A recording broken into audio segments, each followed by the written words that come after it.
Good afternoon, everyone. Thank you for joining us for the Premier's Territorial Address. We have a lot of distinguished guests in the crowd today, and I want to thank you all for coming. Grand Chief Creshawn, Grand Chief Lafferty, President Whitford, Mayor Pope, thank you all for being here. And of course, our MLA colleagues. We have a number of them in the audience, and my cabinet colleagues. The 20th Legislative Assembly is just over a year old. And in that time, we've seen triumphs and tragedies, new opportunities, and familiar challenges. Political shifts at home and abroad are forcing us to reassess long-held assumptions about how the world works. Today, we take stock of the past year, look ahead to the future, and shed light on governance in the Northwest Territories. I want to begin by addressing a serious threat to both Canada's economy and national sovereignty, posed by a country that for generations has been our closest friends and ally. Just 3 days ago, the US government announced sweeping tariffs on Canadian goods. Yesterday, they paused implementation for 30 days. What comes next is uncertain, but one thing is clear.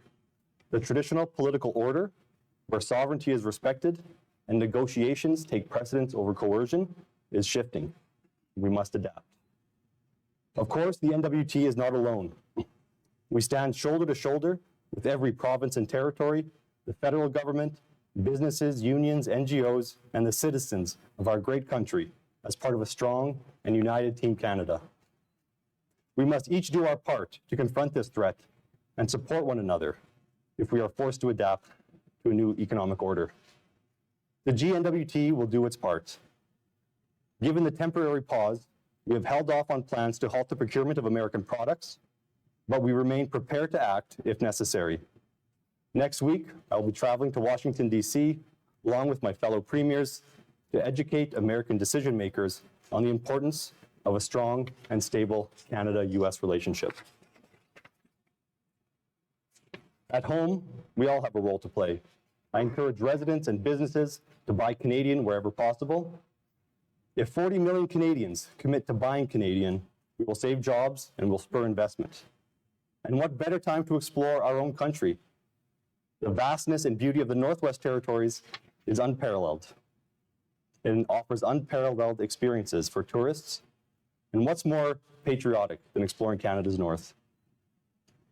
This situation underscores a deeper issue: Canada's over-reliance on the United States. In many ways, this is a problem of our own making. While we work to address external threats, we must also strengthen our own foundations. Internal trade remains tangled in protectionist policies and uncoordinated regulations that stifle efficiency. Removing these barriers would boost GDP, attract investment, and help offset potential US tariffs. At the national level, the Committee on Internal Trade, of which all provinces and territories are members, has taken on new urgency. It has been cited by the Prime Minister, premiers, economists, and CEOs as one of the most significant opportunities to grow and protect Canada's economy. And in 2025, the Northwest Territories is at the helm, chairing the Committee on Internal Trade. Just last week, Minister Caitlin Cleveland, our Minister of Industry, Tourism and Investment, called an emergency meeting of the committee, leading to a recommendation to drastically reduce internal trade barriers on an expedited timeline. Now, I've been in a lot of these kinds of meetings. Often they're scripted and the outcomes are predetermined, and the real work happens behind the scenes and beforehand. But this was different. Minister Cleveland stepped up, not just for the NWT, but for Canada, helping to drive real change and meaningful progress. There have been few opportunities in our country's history where the political will existed to get this done. Now we have that opportunity, and with the NWT playing a pivotal role, we intend to move this work forward. This is just one example of the outsized role the NWT is playing on the national stage.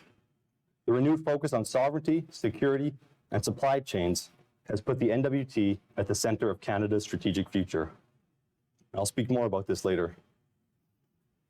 While a potential trade war is on many people's mind, this past year has been eventful in other ways.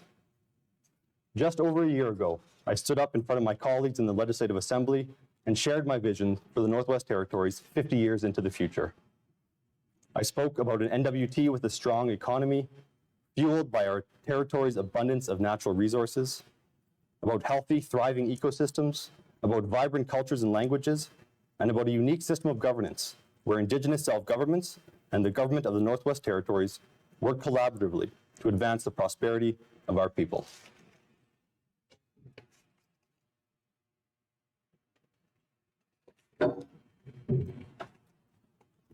Over the past year, everything I've seen, heard, and experienced has convinced me that this vision isn't just possible, it is our future, and we're on track to achieve it. The foundation for this future was laid by all 19 members of the Legislative Assembly when we collectively developed the priorities of the 20th Assembly. Despite our geographical, political, and cultural differences, MLAs came together to create a focused list of priorities that are relevant to every region and community in the territory. Based on these priorities, Cabinet developed the mandate of the GNWT, a strategic roadmap to make meaningful change in the lives of Northerners. Our mandate prioritizes working on housing, the economy, healthcare, the effects of trauma, and the safety of residents. These are significant challenges that the GNWT cannot tackle alone, which is why our mandate fully commits our government to working in partnership with Indigenous governments to advance our shared goals. Collaboration with Indigenous governments has been and will continue to be a cornerstone of my efforts and the efforts of every member of Cabinet, all of whom have fully embraced this approach. But true partnership requires true partners. Progress can only be achieved by working side by side with Indigenous leaders and ensuring their voices are central to the GNWT's decision-making process. I've been extremely honored and humbled by the openness Indigenous leaders have shown in working collaboratively with our government. We do not take this openness for granted. We understand that partnership is not a box to be checked off, but a process that requires sustained efforts over time. Trust is not given, it is earned, and rightly so. Of course, as with any relationship, we won't always agree, but when we don't, we work in good faith to address those disagreements head on. And despite our best efforts, we'll make mistakes from time to time. When that happens, we learn from them and do better. In the first year of this government, we've already seen the results of this collaborative approach. Two significant examples are the NWT Council of Leaders meetings held in Ottawa and the Our Land, Our Future agreement. Both of these initiatives involved multiple Indigenous governments and several GNWT departments working together on a scale that I've never before seen. The NWT Council of Leaders is a forum where Cabinet and Indigenous leaders from across the territory sit together as equals to discuss and act on issues of territorial importance. In October, we met in Ottawa and invited federal ministers to meet with us. Despite the diversity of our interests and needs across the territory, we were able to find common ground on many issues and present a united front. Our governments worked together to create the agenda for our trip, set shared objectives, and develop common messaging. Coordinating this effort required a great deal of communication and collaboration, something Ottawa was not used to seeing from the North. Typically, when federal ministers agreed to a meeting, we were expected to go to them. But because of the size and unity of our delegation, they came to us. Together, we hosted federal ministers in a room where flags of every participating Indigenous government were displayed, and leaders from across the territory took turns chairing and speaking at each meeting. In addition to the main table discussions, various Indigenous governments held side meetings focused on their individual priorities, with support from our cabinet ministers when requested. The impact of this effort has been significant. It has increased national awareness of the NWT and its people, and has received positive feedback, not only from the federal government, but from other provinces and territories. More importantly, it was a unique opportunity for us as Northern leaders to get to know each other better, to truly understand our individual and shared priorities, and to deepen the trust and relationships that will carry us through the remainder of this term. Shortly after we returned from Ottawa, the fall sitting began. Sorry.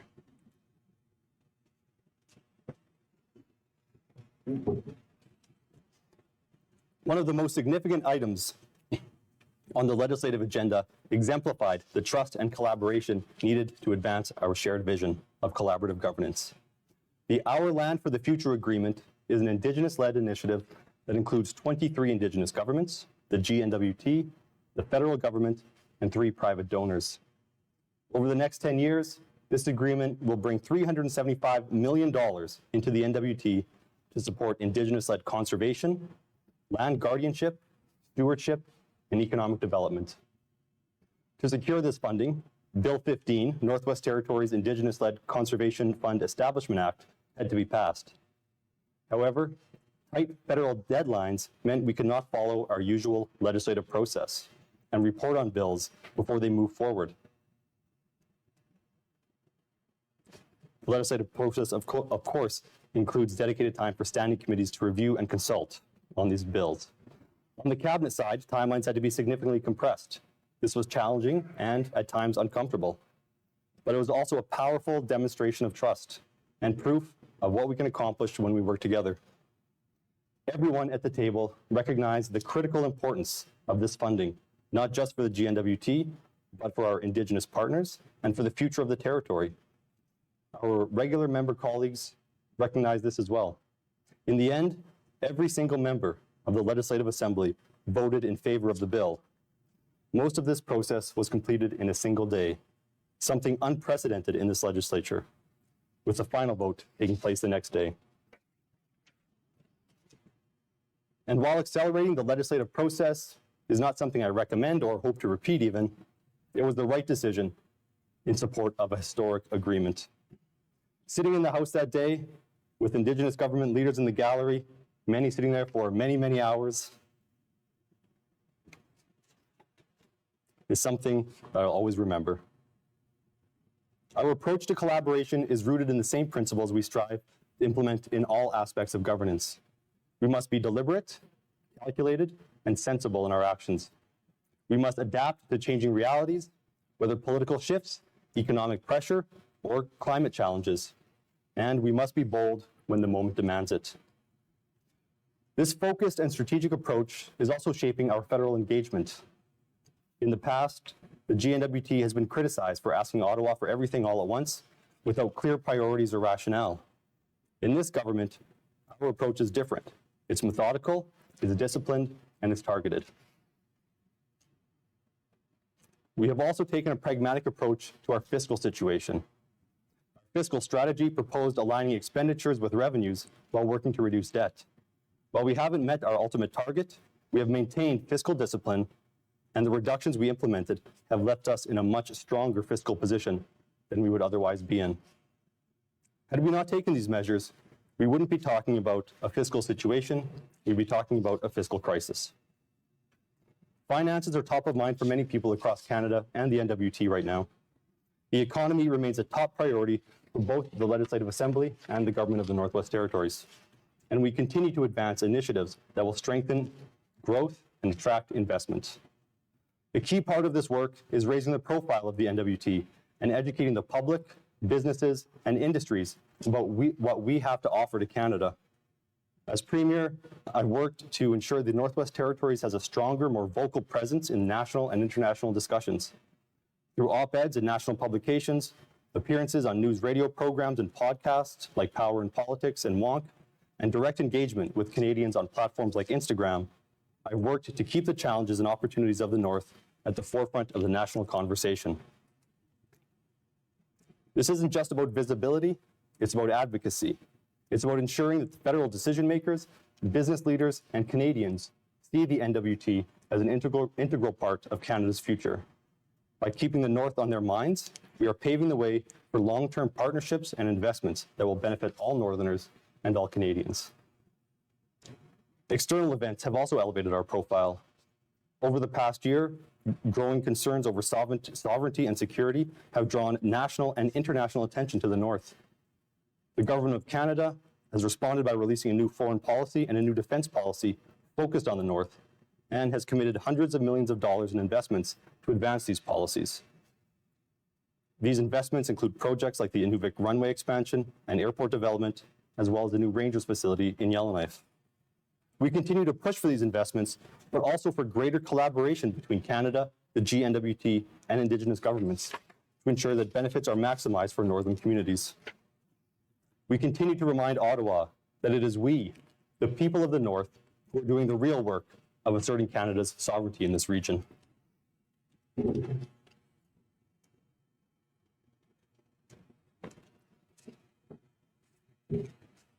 In addition, recent global supply chain restrictions have underscored the need for Canada and its allies to secure access to critical minerals, the essential building blocks of our modern world.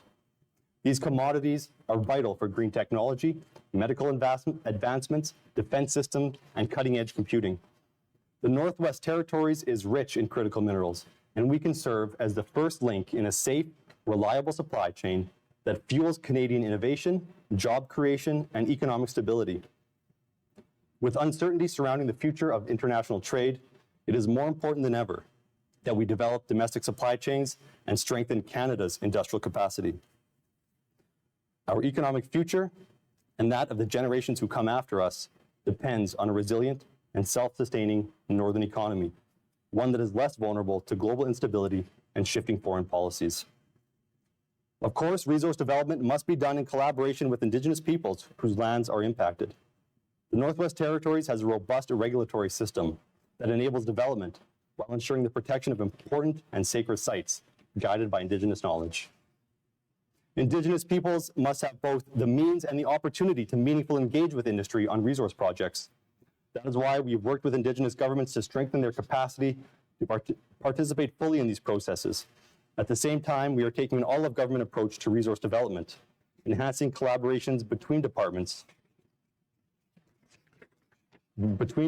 responsible for both promotion and regulation, and continuously refining and streamlining our system and policies. We all share responsibility for both the economic and the environmental health of the Northwest Territories. The impacts of climate change continue to create emergency situations across the NWT. I've spoken before about my personal experiences as a Hay River resident being evacuated 3 times in 2 years due to floods and wildfires. Those experiences were part of why I chose to run for Premier. We need every resident and every community to be prepared for emergencies, to know their roles and responsibilities during an evacuation or a crisis response. This summer, I had the opportunity to visit Norman Wells and Fort Good Hope while they were in the midst of a wildfire evacuation. In Norman Wells, we met with evacuees and heard firsthand how welcomed and supported they felt. I also met with local leadership and the Chamber of Commerce to discuss the growing impacts of barge disruptions and the additional strain caused by the wildfire response. I've carried those conversations with me ever since. They have shaped ongoing work with MLA McNeely, SOT2 leadership, Cabinet, and our federal partners over the past several months. To date, this work has resulted in nearly $2 million in additional investments to ensure continued access to essential goods, while also working to reduce the cost of fuel and heat for residents of Norman Wells. Beyond these immediate interventions, we are working together to accelerate the construction of the Mackenzie Valley Highway. This project has been discussed for decades, but this year's drought and critically low water levels on the Mackenzie River have pushed its importance into the national consciousness. For the people and communities of the SOT2, the Mackenzie Valley Highway is not just an infrastructure project, it's a lifeline. But it's also a nation-building initiative, one that will serve Canada's national security and defense interests while reinforcing our sovereignty through increased community connectivity and economic development. I was also able to fly into Fort Good Hope, where I met with community members and staff working on the firefighting and emergency response. I was struck by the initiative the community had taken to lead their own response, including firefighter training provided for local guardians earlier in the year, training that I believe played a key role in helping save the community. As a government, we have learned from this experience, and we will apply those lessons as we continue to strengthen our approach to emergency response and collaboration. Unfortunately, in this emergency, there was a tragic loss of life. Near the start of the year, a plane crash in Fort Smith claimed lives. And over the course of this year, we have lost many beloved members of our communities. Whether through accident, illness, or the natural passing of time, each loss has left a mark. Losing loved ones, facing emergencies, and living through uncertain times all take a toll on our health and well-being. That is why access to healthcare and addressing the effects of trauma are priorities of this Assembly. Like every healthcare system, ours is under immense pressure to do more with fewer resources to find financial efficiencies, to adapt to workforce challenges, all while responding to growing demands for services. We have taken bold steps to address these pressures on two fronts. First, we established the Healthcare System Sustainability Unit to identify opportunities for financial efficiencies. Second, we appointed a new public administrator to drive operational improvements and enhance accountability. These parallel streams ensure focused leadership as we work to support our healthcare system and the dedicated professionals within it. We have also strengthened collaboration with Indigenous governments on healthcare issues, and we continue to work in partnership with the federal government for improvements in the administration of non-insured health benefits for Indigenous peoples in the NWT.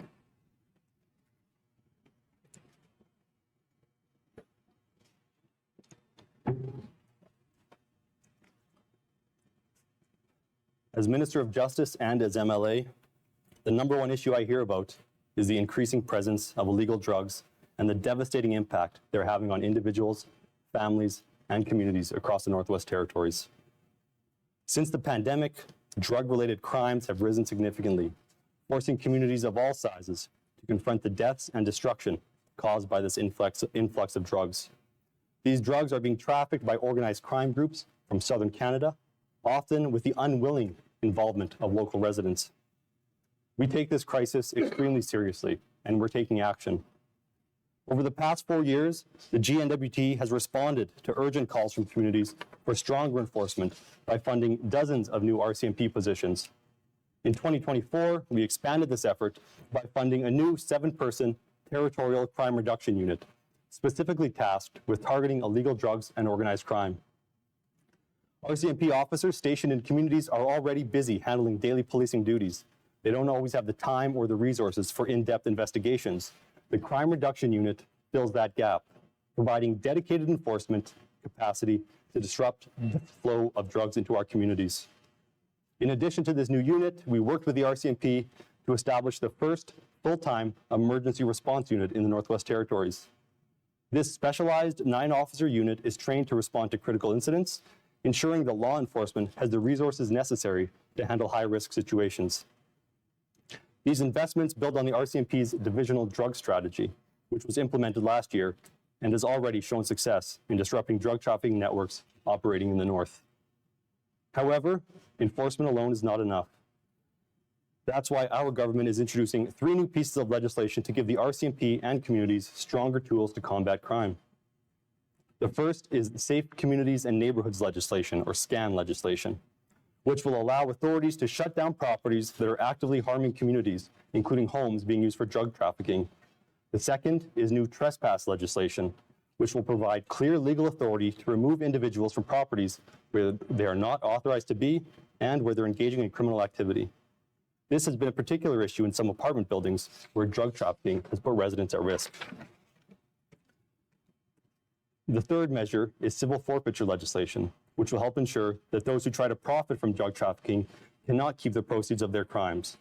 Right now, if an individual is arrested with drugs intended for trafficking, along with large amounts of cash, both the drugs and the money are seized. However, if that person is not convicted, the money is returned to them.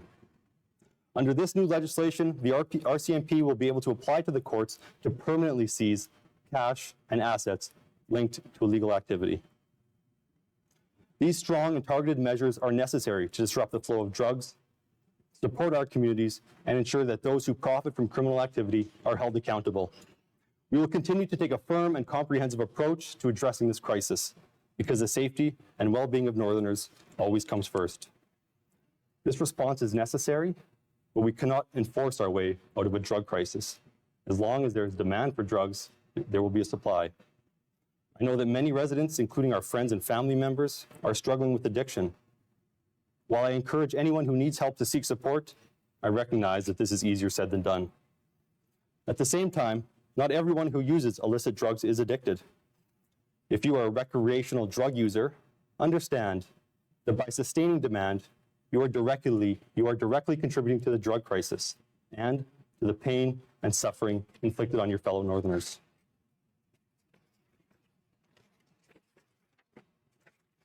This is not someone else's problem, it's all of our problem. We all have a role to play in addressing it. Housing is another challenge we're tackling together.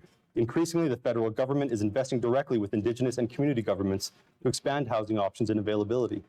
While this approach is welcome, the GNWT continues to play an essential role in the provision and maintenance of social and supportive housing.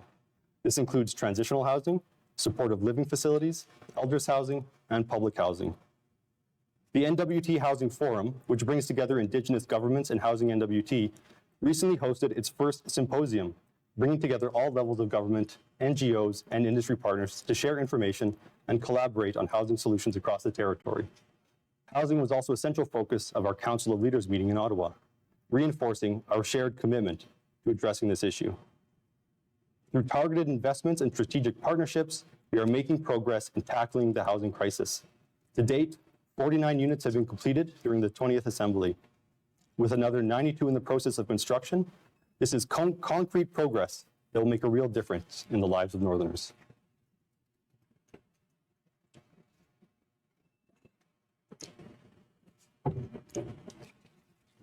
As we close out today, I want to take a moment to recognize the ministers who make up your Executive Council.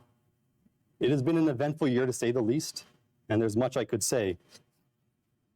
But I'd like to end by bringing you into the cabinet room and sharing some insights into the individuals who have taken on these responsibilities. There's a steep learning curve when you first become an MLA, and an even steeper one when you step into a ministerial role. That's why I've always been impressed by brand new MLAs who take on these roles. In this government, we have 3 such ministers: Minister Kaptana, Minister McKay, and Minister MacDonald. And even though they're my elders, they were rookies at the cabinet table. But each of them brings a lifetime of experience that has been invaluable to their roles and to cabinet as a whole. Minister Kaptana took on the housing portfolio, a fast-paced, high-profile file with high expectations, and she's proven that she's up for the challenge. At the cabinet table, she's emerged as a strong voice for small communities. Of course, we all support small communities, but you don't know what you don't know, and her insights have been invaluable in improving our decision-making process. She's not afraid to speak her mind and can always be counted on to hold her colleagues to account. Lucy also has a strong moral compass. Whether I'm speaking in cabinet, in the House, or here, I often look to her reaction to know whether I'm on the right track. Minister McKay took on the role of MACA Minister at a time when the department was inundated with planning and recovery efforts. His practical frontline knowledge and resident-centered perspectives have been crucial, both in those efforts and in responding to the emergencies we've faced since. If you know Vince, you know he's not afraid to speak his mind and take a stand, even if it's unpopular. That is the kind of leadership that we need at the cabinet table. He's showing it every day by taking on significant, difficult, and often controversial initiatives, including updates to the community funding formula and the disaster assistance policy and online gambling. Minister MacDonald also brings frontline experience to his role as Minister of ECE, and I often find myself picking his brain for insight. His measured and level-headed approach helps ground and center cabinet discussions, and the seriousness and dedication with which he approaches his work, especially around wildfires, gives me comfort as a resident. We also have 2 ministers who previously served as regular members, Minister Cleveland and Minister Semler. Their experience on the other side of the House has given them a unique perspective that strengthens Cabinet's ability to work with regular members, and both have taken on significant portfolios. Minister Semler, as Minister of Health, actually requested to take on the health file. Since then, she's offered to give it back on more than one occasion. Always jokingly, of course, but the reality is that she's handled this daunting portfolio with remarkable determination. She came into the role with deep knowledge from her time on the front lines and as a regular member. But health is a file that only gets more complex the deeper you go. It has been impressive to watch her tackle seemingly insurmountable challenges and make bold decisions. And I will say, all ministers are very supportive of each other. But when you're the minister responsible for the lion's share of government spending, the cabinet room can be a tough place. That makes her leadership all the more impressive. Minister Cleveland has also come into her own over the past year, taking on both ITI and ECE, 2 massive portfolios that in many other jurisdictions would be split between half a dozen ministers. Her background as a regular member prepared her well, and she hit the ground running. With a year under her belt, she now carries herself like a veteran, And like any good Cam Lake MLA, she has a laser focus on the economy and ensures that Cabinet applies an economic lens to every decision we make. Finally, I have to recognize the Deputy Premier, Minister of Finance, and Minister of Infrastructure, who I believe holds the largest portfolio and workload ever assigned to a GNWT minister. As Finance Minister, she has steered the territory through COVID, carbon tax, floods, fires, inflation, drought, and now the looming threat of tariffs. She has also taken on major transformative initiatives, including significantly accelerating the Mackenzie Valley Highway project, updating the decades-old affirmative action policy, and leading the transition of our energy system. And she does all of this while fielding calls about every stretch of highway that needs plowing, every pothole on an access road, and every school that's having heating or sewer issues. Beyond all of that, I believe her greatest contribution to Cabinet and government is her ability to work with regular members, find common ground, and advance policies and budgets year after year. That's the kind of leadership that makes progress possible. I say all of this because I want people to understand the dedication of this Cabinet. There are not many cabinets like this, not just here and now, but anywhere, ever.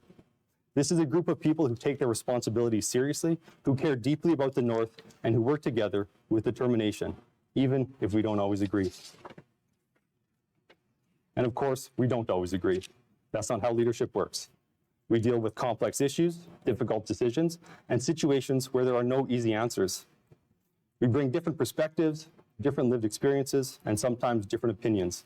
But we voice them, we listen, we challenge each other, and we learn from one another. Because of that, our decisions are always better.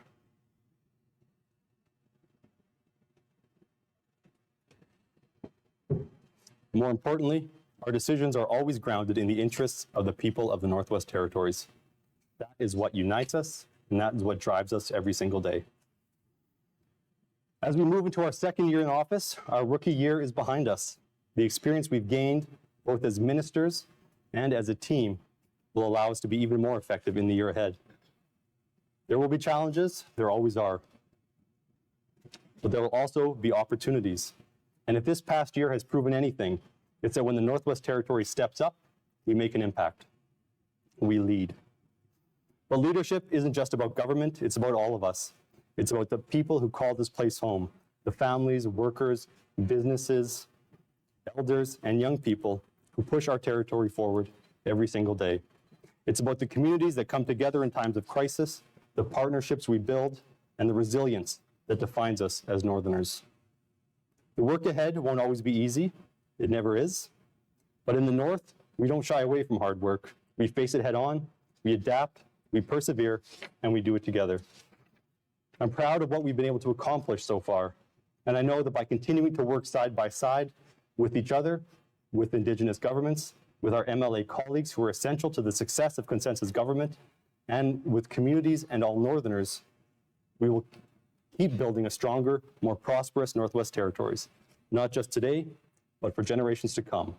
I look forward to continuing that work alongside all of you. Thank you.